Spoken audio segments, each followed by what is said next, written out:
కనీసం దోమలన్నా ఎక్కడన్నా ఉండవేమో కానీ ఈ ప్రేమికులు మాత్రం ఎక్కడ పడితే అక్కడ కనబడుతున్నారండి. అసలు మనం ప్రశాంతంగా ఉండడానికి ఫ్యామిలీస్తో చిన్నపిల్లలతో పార్కులకు వెళ్తుంటారు. చిన్న పిల్లలతో వెళ్తుంటాం, ఫ్యామిలీస్తో పెద్దవారితో రకరకాలుగా వెళ్తుంటాం. కానీ వీళ్ళు ప్రేమికులు ఉన్నారు కదా, వీళ్ళకి ఏం పని ఉంది?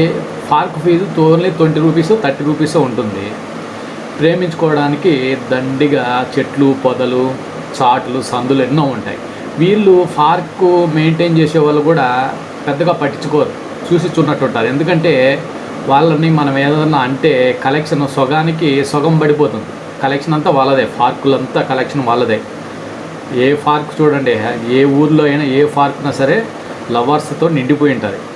వీళ్ళ సగం ఆదాయం ఎక్కువ, పార్కుకి వచ్చే ఆదాయం అంతా లవర్స్ నుండే వస్తుంది. ఎక్కడ చెట్లు పొదలు ఎక్కడ చూసినా వీళ్ళే. నేను ఒకరోజు యూట్యూబ్లో వీడియోస్ తీద్దామని తిరుపతిలో పార్కుకి వెళ్ళాను. ఇంకా వీడియోస్ అన్నీ తిరుపతిలో పార్క్ మనం యూట్యూబ్లో వీడియోలు పెట్టాలంటే అక్కడ ఏమున్నాయి అవన్నీ మనం షూట్ చేసి తీయాలి కదా. ఎక్కడన్నా మనం వీడియో షూట్ చేద్దాము, ఒక మంచి ప్లేస్ ఏదన్నా చూపించవలసింది వీడియో తీద్దామంటే అక్కడ లవర్స్ ఉంటారు. మనం వీడియోస్ ఏదన్నా బోటింగ్ ఉంది, నేను బోటింగ్ వీడియో తీద్దామని వీడియో తీస్తున్నాను. ఆ బోటింగ్లో లవర్స్ ఉన్నారు. వాళ్ళు నన్ను చూసి తిట్టుకుంటున్నారు, చూడు మనల్ని వీడియో తీస్తున్నాడు. ఇంకేం చేయాలి తల్లి, మన వీడియో నా వృత్తే యూట్యూబ్, ఈ వీడియోలు తీసుకోవాలి. సరే ఎలాగోలా మేనేజ్ చేసి ఇంకో చోట తీద్దామని పోతే, ఇంకో చోట అంటే ఇంక గెయింట్ వీలర్స్ అవి ఉన్నాయి కదా, జైంట్ వీలర్స్ ప్లస్ ట్రైన్స్ ఉన్నాయి, పిల్లలు ఎక్కే ట్రైన్స్.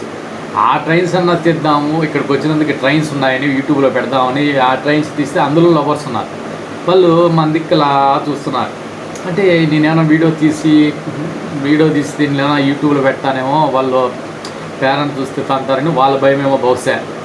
సో రేవరే మళ్ళీ పొరపాటు పోలేదు అనుకుంటున్నాను అనుకుని ఆ వీడియో కూడా సొగం తీసేసి వచ్చేసాను. ఇలా ఎక్కడ చూసినా వీళ్ళే.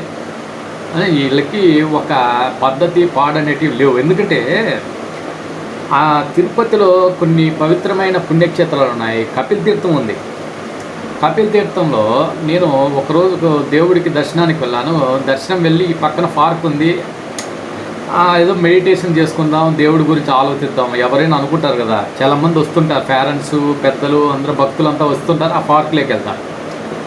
దరిద్రం అది, దేవుడు పార్కు, దేవుని ఉద్యానవనం అనే ఇంగిత జ్ఞానం కూడా లేకుండా ఈ లవర్స్ అనేవాళ్ళు, లవర్స్ అంటే లవ్కి వ్యతిరేకంగా, స్వచ్ఛమైన లవ్కి ఎప్పుడు నేను ఫేవర్గా ఉంటా. కానీ ఇవి లవ్వులన్నీ ఎలా ఉంటాయంటే నవ్వు వచ్చినప్పుడు బోక్కున్నట్టుగా ఉంటాయి, ఎక్కువ పుండు అయితే వదిలేసేటట్టుగా ఉంటాయి. ఇలా ఉంటాయి లవ్వులని.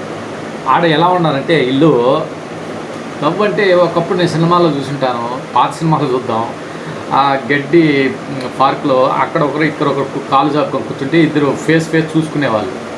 అది పాత సినిమాలో చూశారు. ఇప్పుడు అందరికీ తెలుసులే ఎలా ఉంటారు, చాలా విచ్చలవిడిగా ఉంటారు. అది దేవుడు పార్క్ అనే ఒక్కరో ఒకటి గీత జ్ఞానం లేదు.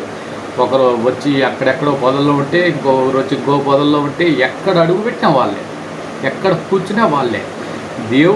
దేవుడి పైన మన మనసు లగ్నం చేసుకొని ప్రశాంతంగా ప్రతి ఒక్కరూ మెడిటేషన్ హాయిగా దేవుడి ఉద్యానవనం కూర్చుందాం, దేవుడి గురించి ఆలోచిద్దాం అనుకునే ప్రసక్తే లేదు. మన ఆలోచన మనం డైవర్షన్ అయిపోతాం. వీళ్ళ పిచ్చి పనులు చూసి, వీళ్ళు చేసే చండాలమైన చెత్త అంతా చూసి మైండ్ హీట్ ఎక్కిపోతుంది. ఇంకెక్కడన్నా చావచ్చు కదా. దేవుడి గుడి, దేవుడి ఉద్యానవనం పవిత్రంగా ఉంచాలి. ఇలాంటి చోట్ల ఇలాంటి వెకిలి పనులు, చండాలమైన పనులు మనం చేయకూడదు. ముద్దులు పెట్టుకుంటారు, ఒకరు ఊర్లో ఒకరు కూర్చుంటారు, ఇంకా ఎన్నో చేస్తారు, అడ్వాన్స్గా ఎన్నో జరుగుతున్నాయి.